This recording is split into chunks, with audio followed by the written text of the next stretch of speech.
Welcome to Suman TV. అందరికీ నమస్కారం. మన వైద్య వ్యవస్థ ఇంత పటిష్టంగా ఉంది కాబట్టి ఇవాళ ప్రాణాంతకమైన వ్యాధులు ప్రబలుతున్నా కూడా పేషెంట్లందరూ ఈ వ్యాధుల బారి నుంచి కోలుకుంటున్నారు. చక్కటి సుదీర్ఘమైన మంచి ఆరోగ్యకరమైన జీవితాన్ని కొనసాగిస్తారు. ఇవాల్టి మన స్పెషల్ గెస్ట్ ఎవరంటే భారతదేశంలో మాత్రమే కాదు, అమెరికాలో కూడా చదువుకుని అక్కడ 10 సంవత్సరాలు ఆంకాలజీ విభాగంలో అనుభవం గడించారు. దాదాపు 25 సంవత్సరాల అనుభవం వారిది. బహుశా ఆవిడ కెరియర్లో 50,000కి పైగా కేసెస్ని ట్రీట్ చేశారు. ప్రాణాంతకమైన పరిస్థితుల నుంచి కూడా పేషెంట్ని కాపాడిన ఘనత వారిది. అంతేకాకుండా ఇది ఒకవైపు సేవ చేస్తూనే ఇంకా సేవ చేయాలి, సొసైటీకి ఏదో చేయాలనే తపనతో 2 NGOస్ని స్టార్ట్ చేసి ముఖ్యంగా క్యాన్సర్ బారిన పడుతున్న పిల్లలకి చక్కటి వైద్యం అందిస్తూ, మరోవైపు తీవ్రమైన పరిస్థితుల్లో కోలుకోలేని వారికి ఒక హాస్పిటల్స్లో బోర్డు భాగంలో ఉండి వారి సేవలను అందిస్తున్నారు. అంటే జీవితాన్నే దాదాపు వైద్య వ్యవస్థకి, వైద్య రంగానికి అంకితం చేశారు. డాక్టర్ సుధా సిన్హా ప్రస్తుతం clinical director of oncology in Yashoda hospitals. Ma'am నమస్కారం. Very proud to have you here ma'am. Thank you for having me here. Happy to be here. Oncology అన్నది క్యాన్సర్ ఒకప్పుడు మహమ్మారి, ఇప్పుడు చాలా కామన్ అయిపోయింది. కానీ బహుశా వెనక్కి తిరిగి చూసుకుంటే మీరు ఆంకాలజీని ఎంచుకున్న నిర్ణయం కరెక్ట్ అని అనుకుంటున్నారా మీరు? డెఫినెట్లీ అండి. Both from science point of view and పర్సనల్గా చూసుకున్నా కూడా, సైన్స్ చూస్తే ఇప్పుడు 20 ఏళ్ల ముందు కార్డియాలజీ, న్యూరాలజీ ఎలా ఉండిందో అలా ఉందన్నమాట oncology. Lot of new developments. నేను స్టార్ట్ చేసినప్పటికీ ఇప్పటికీ we're seeing increase in cure rates. So the science of oncology అనేది చాలా ఎక్సైటింగ్గా ఉందన్నమాట ఇప్పుడు. So definitely no regrets there. Personally also US నుంచి వెనక్కి వచ్చాను. I'm happy to be here and helping a lot of patients in. So ఎలా వచ్చారు మ్యామ్? మీ నిర్ణయం ఎలా తీసుకున్నారు ఆ రోజుల్లో మెడికల్ ఆంకాలజీ చదువుకోవాలని? ఇంట్లో మాకు we had a lot of cancers in the house. My అమ్మమ్మ had colon cancer, one of my పెద్దమ్మాస్ had blood cancer, and my మేనమామ was a radiation oncology specialist అనమాట. So from a personal point of view, ఒక cancer అన్నది వస్తే what a family goes through అన్నది I think I experienced it very closely. So I felt that డాక్టర్కి పేషెంట్కి ఉన్న relationship is best in oncology అనమాట. So మనం మెడిసిన్ జాయిన్ అయ్యేది పేషెంట్స్కి హెల్ప్ చేయాలన్నది, అది ఐ ఫెల్ట్ ఆంకాలజీలో you can do it the best. బహుశా అప్పటికి ఇప్పటికి చాలా టెక్నాలజీ మారింది. కేసులు కూడా విపరీతంగా అప్పట్లో ఉండేది కాదు కదండి, సపోర్ట్ సిస్టమ్ లేదు కదా. అప్పుడు ఐ థింక్ మన డయాగ్నోసిస్ కూడా తక్కువ చేసేవాళ్ళం. అండ్ ఎవరికైనా ఒంట్లో బాగాలే ఉంటే ఓల్డ్ ఏజ్ అనేవాళ్ళం, కానీ we would not go diagnosis చేయాలి, ట్రీట్మెంట్ తీసుకోవాలి, అంతవరకు వెళ్ళేదే కాదనమాట. క్యాన్సర్ అని తెలిసినా కూడా ఎవరికి చెప్పేవాళ్ళు కాదు. సో ఇప్పుడు చాలా మారింది, సైన్స్ కూడా మారింది, అడ్వాన్సెస్ బాగా ఉన్నాయి. In the last 20 years cure rates increase అయ్యాయి కాబట్టి డెఫినెట్లీ ఐ థింక్. కానీ ఆశ్చర్యం ఏంటంటే మ్యామ్, మనం పూర్వకాలం అన్ని బాగుండేవి, ఇప్పుడు పరిస్థితులు బాగాలేవు, మా వాతావరణం మారిపోయింది అనుకుంటాం. ఆ రోజుల్లోనే మీ ఇంట్లోనే ఇద్దరికి క్యాన్సర్ రావడం అంటే ఎందుకు వచ్చి ఉంటుంది అంటారు మ్యామ్? కేవలం జీన్ ఉండడం అన్నది ఒక ప్రధాన కారణమా? వాతావరణం, హ్యాబిట్స్ కూడా అలా ఉండేవి ఆ రోజుల్లో? చెప్పలేమండి. ఐ థింక్ చాలా కష్టం టు సే ఎవరికి క్యాన్సర్ వస్తుంది అన్నది. ఇప్పుడు రిస్క్ ఫ్యాక్టర్స్ అంటాము, వీటి వల్ల క్యాన్సర్ వస్తుంది అన్నది. బట్ ఇవాళ మనం నేర్చుకున్నది ఏంటంటే క్యాన్సర్ అన్నది ఇట్స్ వెరీ కాంప్లెక్స్. ఒక్క ఫ్యాక్టర్ అన్నట్టు కాదు.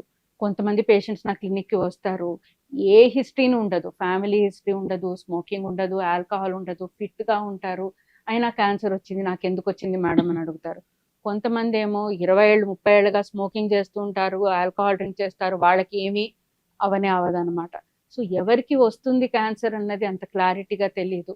But we think it is a complex involvement of environment, మన లైఫ్ స్టైల్ అండ్ జీన్స్. ఈ మూడిది ఒక ఇంటర్ప్లేతో some people are getting cancer, and with time ఎక్కువ మందికి వస్తుంది. యా, డాక్టర్ సుధా సిన్హా, 50,000 మంది పేషెంట్లని మీరు మెడికల్ ఆంకాలజిస్ట్గా చూశారు. బహుశా మీరు చాలా క్రిటికల్ అనుకున్న ఒక కేసు, కానీ వాళ్ళు బయటపడి ఆ వ్యాధి బారి నుండి కోలుకున్న ఒక పరిస్థితి మీరు ఇప్పుడు కూడా తలుచుకుని ఒక గ్రాటిట్యూడ్ వస్తుంది మీ ప్రొఫెషన్ పట్ల, దేవుడి పట్ల అని, అలాంటి ఒక కేసు చెప్పండి మాకు. ఇలాంటిది ఒకటి కాదు, I have seen many, specially in the government hospital అనమాట. అక్కడ పేషెంట్స్ వచ్చేదే లేట్ స్టేజెస్లో వస్తారు, చాలా కష్టంతో వస్తారు. వన్ ఆఫ్ ద పిల్లలు that I saw, 10-year-old girl అనమాట. తనకి షీ హ్యాడ్ రాబ్డోమయోసార్కోమా అని ఒక ట్యూమర్. ఇక్కడ నోట్లోంచి స్టార్ట్ అయ్యి ముక్కులోంచి బయటకు వస్తూ మొహం అంతా she had a big tumour, breath కూడా చేయడానికి అవ్వలేదన్నమాట. తనకి బయాప్సీ చేయడం కష్టం, టెస్టింగ్లు చేయడం కష్టం, ట్రీట్మెంట్ ఇవ్వడం కష్టం ఆ సెట్టింగ్లో. బట్ ఎలాగో మేము వీ హెల్ప్డ్ హర్, అండ్ ఆ బయాప్సీ చేసి కీమోథెరపీలు స్టార్ట్ చేసి వి ఫినిష్డ్ ద ట్రీట్మెంట్ తనకి. ఇప్పుడు she is 21 years old. She finished her degree, studying and planning to get married అనమాట. So it is very nice to see అలాంటివి when we make a difference. It is good. చాలా ఇంకొంచెం వివరంగా వాళ్ళు ఏ పరిస్థితుల్లో అంటే మీ దగ్గరకు వచ్చారు, వచ్చినప్పుడు డయాగ్నోసిస్ ఏంటి, ఏ స్టేజ్లో ఉన్నారు, అండ్ మీరేమనుకుని మీ మనోభావాలు ఆ టైంలో మీరు డాక్టర్ అయినా కూడా చిన్నపిల్లని అలా చూసి బాధపడి ఉంటారు. అక్కడికి వచ్చిన పేషెంట్స్ అయితే ఇంకా మాకు ఏమీ దారి లేదన్నట్టే వస్తారనమాట. సో ఎక్కడికి వెళ్ళాలి, ఇంకా ఏం చేయాలి అనేది తెలియకుండా 4 చోట్లు తిరిగి ఎవరు మేము ట్రీట్ చేయలేము, ఇంకా వెళ్ళిపోండి, వి కాంట్ డూ ఎనీథింగ్ అన్న పరిస్థితుల్లోనే they come to hospitals like that అనమాట. కానీ వచ్చినప్పుడు కూడా మాకు టెస్ట్లు చేయడం it was very frustrating. Because patients వచ్చినప్పుడు చాలా సిక్గా వస్తారు. మనకున్న రిసోర్సెస్లో వాళ్ళకి ఏదైనా ప్రొసీజర్ చేయాలన్నా కూడా రిస్క్ ఎక్కువ ఉంటుంది. చేసినా కష్టమే, చేయకున్నా కష్టమే అనమాట. కానీ అందుకే నేను అప్పుడు ఎంఎన్జేలో వీ హ్యాడ్ స్టార్టెడ్ పిల్లలకి ఒక ప్రోగ్రామ్ వేర్ ఏ చైల్డ్ వచ్చినా కూడా వాళ్ళకి ఇమ్మీడియట్గా ట్రీట్మెంట్ దొరకాలి, వాళ్ళు బాగా అవ్వాలి అన్నది. సో ఈ పాపకైతే నేనే పర్సనల్గా వెళ్ళి సర్జన్ దగ్గర కూర్చొని మీరు ఎట్లాగన్నా రిస్క్ అయినా కూడా పర్వాలేదు, మనం ఈ బయాప్సీ చేయాలని మాట్లాడి వాళ్ళు కూడా కన్విన్స్ అయ్యి, పేరెంట్స్ కూడా అర్థం చేసుకొని మాకు అర్థమవుతుంది సిచ్యువేషన్ బాగా లేదని, కానీ మాకు వేరే దారి లేదు, మిమ్మల్ని నమ్ముతున్నాము, మీరు ఎట్లా చెప్తే అట్లా చేస్తాము, ట్రై చేద్దాము అని. దెన్ వి గేవ్ ఆ బయాప్సీ పరీక్ష చేయడము. అక్కడి నుంచి తిరిగి పెథాలజిస్ట్ దగ్గరికి వెళ్ళి మీరు మాకు రిపోర్ట్ ఇవ్వండి, వెంటనే 2 రోజుల్లో నేను ట్రీట్మెంట్ మొదలు పెట్టాలి అని. And starting the treatment for the child. Easy treatment అయితే కాదు, కీమోథెరపీ ఇవ్వాలి, హెవీ డోసెస్ ఇవ్వాలి. చాలా కష్టపడింది పాపం. స్పెషల్లీ ఫస్ట్ 3 weeks అయితే అసలు ఆయాసం, మనం బ్రీత్ చేయలేము, ముక్కు నుంచి నోట్ నుంచి ట్యూమర్ బయటకు వస్తుంది. కానీ 2 వారాల్లో ఆ ట్రీట్మెంట్కి అది భలే కరిగిపోయి తనకి ఎంత మంచి రెస్పాన్స్ వచ్చి ఒక చిరునవ్వు మనం ఆ మొహంలో చూస్తామన్నమాట. పిల్లల్లో అది భలే ఉంటుంది. కొంచెం బాగా అవ్వగానే నేను బాగున్నాను అని చెప్తారనమాట. సో అలాగే within 2 weeks she had a very good response and బాగా మంచి రెస్పాన్స్ వచ్చింది. తర్వాత she needed 1 year of treatment, కీమోథెరపీలు, సర్జరీ, రేడియేషన్ అన్ని తట్టుకుంది, చేసుకుంది. స్కూల్ మళ్ళీ వెనక్కి వెళ్తానంది, తప్పకుండా అన్నాను. Then we supported her for her college and now she's doing very well. So heart touching ma'am. చిన్న పాప. సో ఇలాంటి టైమ్స్లో ఎక్కడో అక్కడ మా అందరికి చూసే వాళ్ళకి ఏడుపు వస్తుంది. మీకు యాజ్ అ డాక్టర్ బహుశా ఇలాంటి కేసులు ఎన్ని చూసుంటారు? చూస్తాము. It is very nice. Last month I had a patient అనలేము because she's finished her treatment and gynaecologist పంపించింది నా దగ్గరికి that she's pregnant with twins, పర్వాలేదా, చిన్నప్పుడు లుకీమియా వచ్చింది, మీరు ట్రీట్ చేశారని చెప్పింది అని. సో ఇట్ అలా చూసినప్పుడు ఎంతో గర్వంగా ఉంటుంది అండ్ యూ ఫీల్ నేను బాగా చేశానే అని. అది కాకుండా క్యాన్సర్లో everything is not a happy ending అండి. But we have to remember that ending బాగాలేకున్నా కూడా as an oncologist I'm able to help. So మాకు సక్సెస్ స్టోరీస్ ఉంటాయి మైండ్లో, కానీ దోస్ హూ లీవ్ అస్ అవి ఇంకా హెవీగా ఉంటాయి అన్నమాట. Patients where we were not able to cure them. నేను 10 ఏళ్ల ముందు క్యూర్ చేయలేకపోయాను, కానీ ఇప్పుడు మంచి మందులు ఉన్నాయి. అప్పుడు ఆ పేషెంట్ నాకు గుర్తుకొస్తారనమాట, అరే వాళ్ళు ఇప్పుడు ఉండుంటే ఈ ట్రీట్మెంట్ ఇచ్చుంటే they would have got better అన్నది. సో అలాంటి పేషెంట్స్ కూడా బాగా గుర్తుండిపోతారు. డాక్టర్ సుధా సిన్హా, ఇవాళ రోజుల్లో అందరికీ 100 ఏళ్ళు బతకాలని ఒక తపన పెరిగిపోయింది. లాంజివిటీ పెంచుకోవాలి, అదేంటది నాక రకరకాల ఏవో డ్రిప్పులు అవి వస్తున్నాయి కదా. అంటే ఇవన్నీ తీసుకుంటూ పోతే రెగ్యులర్ గా మీ ఏజ్ బాగా పెరుగుతుంది, మీరు అంటే వయసు తగ్గుతుంది బట్ ఏళ్ళు పెరుగుతాయని చెప్పి. సో 100 ఏళ్ళు బ్రతకడానికి మీకు తెలిసిన కార్డినల్ రూల్స్ ఏంటండి? నాకు 100 ఏళ్ళు బతకాలనే ఉంది, బట్ ఐ థింక్ 100 ఏళ్ళు బతకడం కన్నా to live with a quality of life. So rules అన్నవంటే ఇప్పుడు మనం ఎప్పుడు వినేవే. 1 I think is a healthy life style. So మనం యాక్టివ్గా ఉండడము, ఎక్సర్సైజ్ చేయడము, clean eating. So process foods లేకుండా, అంటే అస్సలు ఏమీ లేకుండా అన్నట్టు కాదు, బట్ మోడరేషన్లో we should have a very healthy diet that we have. అన్నిటికన్నా lot of studies have showed that happy people and contented people are the ones who live the longest. So మంచి రిలేషన్షిప్స్ ఉండడం, friendships ఉండడం, these are the things that help us live long. That's excellent ma'am. ఇవన్నీ కాకుండా food habits పరంగా ఇంకా అంటే life style alterations ఏమేమి చేయాలి? సో 1 థింగ్ ఈస్ ఎక్సర్సైజ్ అండి. సో మనం ఎప్పుడు మన మనసులో ఎక్సర్సైజ్ని వెయిట్ లాస్తో లింక్ చేసుకుంటాం అనమాట. ఇవాళ నేను వాకింగ్ మొదలు పెడితే ఎల్లుండి కల్లా నేను ఒక 1/2 కిలో వెయిట్ తగ్గి ఉండాలి. ఎక్సర్సైజ్ చేసిన రోజు వేయింగ్ మెషిన్ ఎక్కుతాం, కరెక్టా కాదా? తర్వాత ఎవ్రీ వీక్ చూస్తాం ఆ మెషిన్లో అది తగ్గలేదంటే ఇంక ఇది ఏదో పని చేయట్లేదు అనుకుంటాం. So to delink exercise from weight loss. So I think first thing మన మైండ్ సెట్లో ఇవి రెండు వేరే అన్నదనమాట. బికాజ్ మనము వెయిట్ లాస్ లేకున్నా if we do exercise 150 minutes a week అంటారనమాట. So if we do that exercise, physical activity యాక్టివ్గా ఉంటే ఇట్ డిక్రీజెస్ క్యాన్సర్ రిస్కే కాదు, cardiac risk and all other risks also. So I think exercise is very important. నా patients అందరికీ చెప్తాను, అందరూ అంటారు నాతో, మేడం మేము రోజు నడుస్తూనే ఉంటాము, ఇంట్లో పైకి కిందికి నడుస్తామన్నది. అది ఎక్సర్సైజ్ కాదు. షూస్ వేసుకోవాలి, బయటకు వెళ్ళాలి, అర్ధగంట నడవాలి, చెమటలు రావాలి, హార్ట్ రేట్ పెరగాలన్నమాట. So we should know what the correct exercises. This is the first thing that we should do. Second activity thing is diet. So డయట్లోనేమో అన్ప్రాసెస్డ్ ఫుడ్స్ ఎక్కువ ఉండాలన్నమాట. So even if you are eating white rice every day, ఒక meal have which is unprocessed, either breakfast or dinner. 1 meal a day which has to be clean food అనమాట. So మనకి ఆ ప్రతి ingredient ఏంటి మనం తీసుకున్నది అనేది మనకి క్లియర్గా తెలియాలన్నమాట. సో ఇంటి వంటలు బేసిక్లీ, సో నెయ్యి ఉన్నా కూడా పర్వాలేదు, మనకి ఇంట్లో చేస్తున్నాం కాబట్టి మనకు తెలుసు ఆ దాంట్లో ఆ ఇంగ్రీడియంట్స్ ఏంటి, ఏం వెళ్తుంది ఆ పప్పులో, ఆ కూరలో, ఆ మసాలాలో అన్నది మనకి తెలుసు అనమాట. So clean eating and unprocessed food at least 1 meal a day we should do అనమాట. ఇవి రెండు పాటిస్తే I think we will live long. చాలా బాగా చెప్పారు. అంటే ఫండమెంటల్సే అయినా కూడా ఐ థింక్ మళ్ళీ గుర్తు చేయాలి. మీరు అన్నట్టుగా గోల్ ఓరియంటెడ్ గా కాదు, ఓన్లీ గోల్ ఇస్ హెల్త్. ఏదో వెయిట్ తగ్గడానికో ఇంకా అందంగా కనిపించాలనో ఇది కాదు మనకు కావాల్సింది. అవి ఆటోమేటిక్ గా వచ్చేస్తాయి, ఆటోమేటిక్ గా వస్తాయి. అండ్ హ్యాపీనెస్ మీరు చెప్పింది మాత్రం చాలా golden principle ma'am. Because happiness వెతుక్కుంటున్నాం ఇప్పుడు. ఇది వరకు సహజంగా ఉండే పరిస్థితుల నుంచి ఇప్పుడు మన పరుగుల్లో ఎక్కడో మర్చిపోతున్నాం. అది సో అది డాక్టర్ సుధా సిన్హా, మామూలుగా ఇది వరకు మనకి చాలా హెల్దీగా ఉండే ఇండియా, భారతదేశంలో ఎవరిని చూసినా కష్టపడి పనిచేసేవారు, బాగా పుల్లలా సన్నగా ఉండేవారు, ఎక్కువ బాడీ ఫ్యాట్ ఉండేది కాదు, అరుదుగా క్యాన్సర్ లాంటివి వినేవాడు.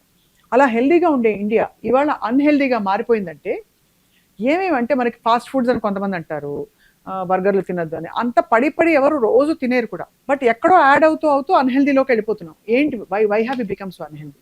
I think we got the worst of both western and eastern influences అనమాట.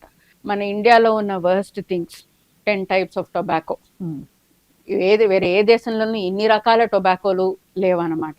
సిగరెట్లు, బీడీలు, తంబాకులు, అన్ని జర్దాలు, పాన్లు.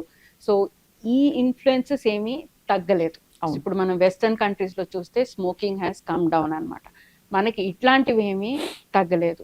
రూరల్ ఏరియాస్లో cervix cancer is still very high.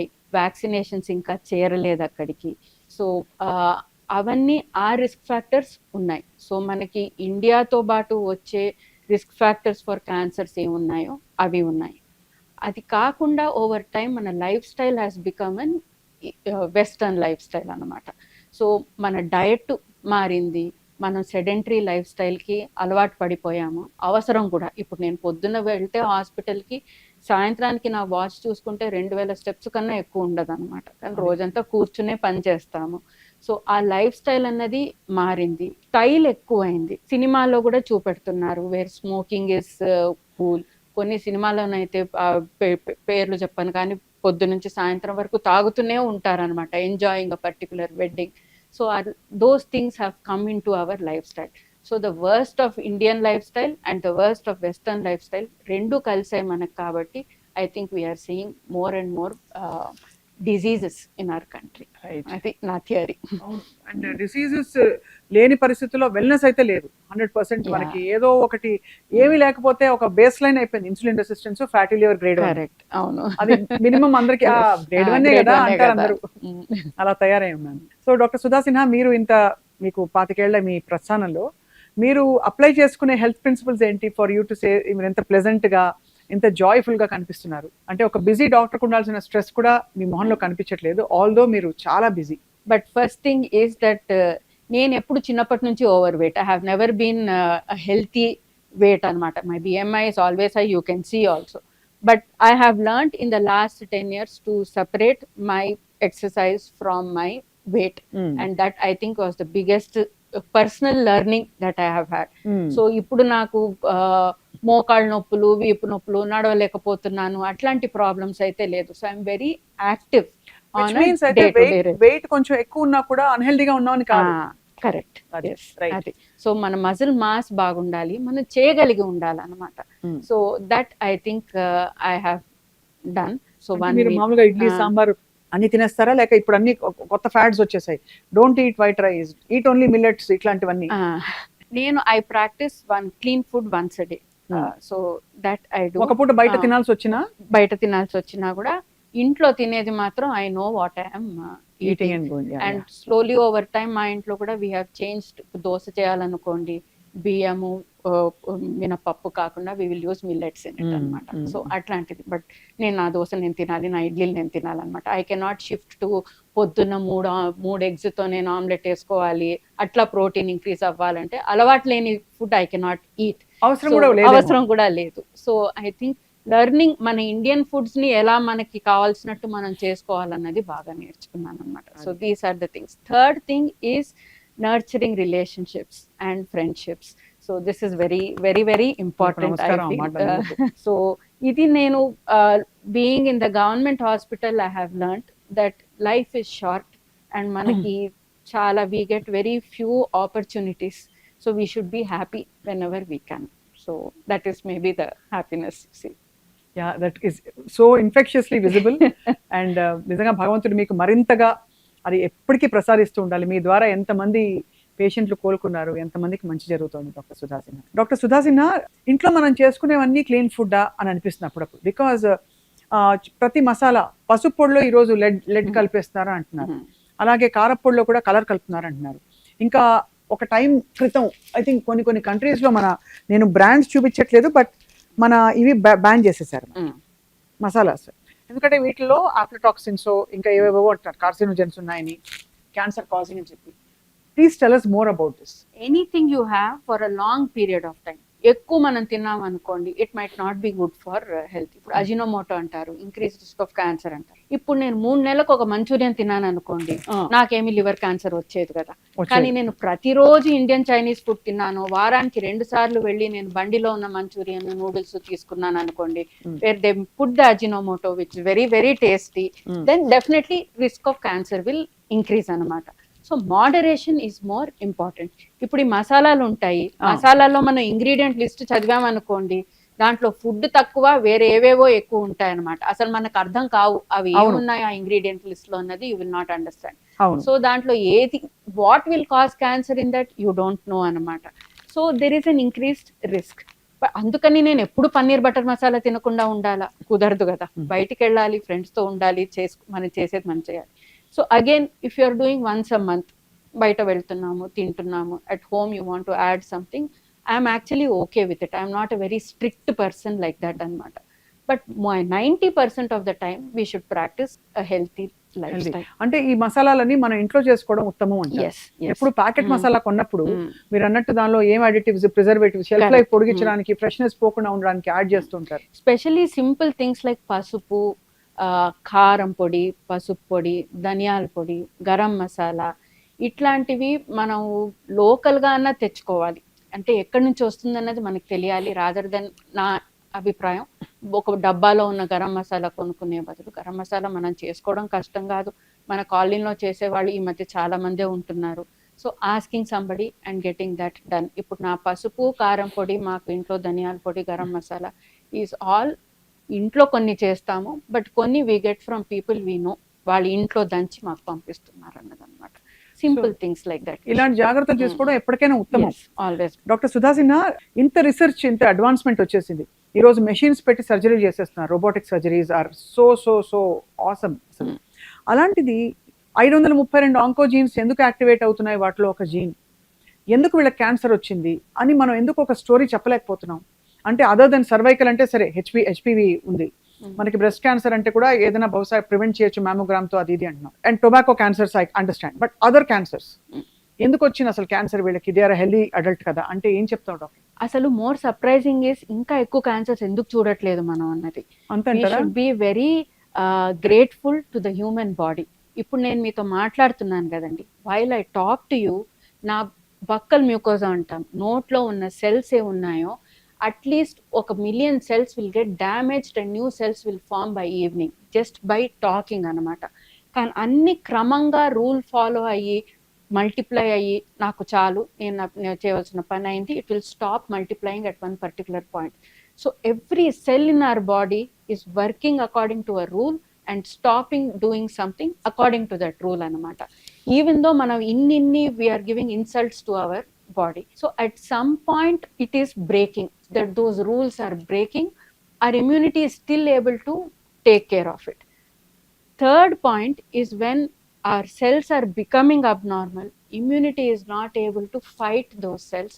That is when cancers are forming. When we think cancer ante మనం ఒక పేరు ఒక వ్యాధి అనుకుంటాం అన్నమాట, బట్ ఇట్ ఇస్ యాక్చువల్లీ మన బాడీలో 1,000,000,000 కణాలు దే ఆర్ మల్టిప్లయింగ్ అండ్ వాళ్ళకి కావాల్సినట్టు చేస్తున్నాయి అనమాట. And there are so many pathways that మనకి ఇప్పుడు మన హైదరాబాద్లో ట్రాఫిక్ జామ్ లాగా అనుకోండి, మనం ఇలా వెళ్తున్నాము, అక్కడ ఆగిపోయిందా, కానీ ఎవరో ఇలా వెళ్తారనమాట, కొంతమంది ఇలా వెళ్తారు, మొత్తానికి అంతా కలిపి పెద్ద జామ్ అవుతుంది అనమాట. సో క్యాన్సర్ కూడా అలాగే, నేను ఈ పాత్వేని బ్లాక్ చేస్తున్నాను, ఇక్కడికి ఒక మందు కనుక్కున్నానంటే ఆ సెల్కి తెలివి ఎక్కువై ఇలా మల్టిప్లై అవుతుంది అనమాట, దాన్ని బ్లాక్ చేస్తే ఇలా మల్టిప్లై అవుతుంది. So similar to our traffic, మన బాడీలో ఉన్న క్యాన్సర్ సెల్స్ కూడా దే ఆర్ డూయింగ్ దట్.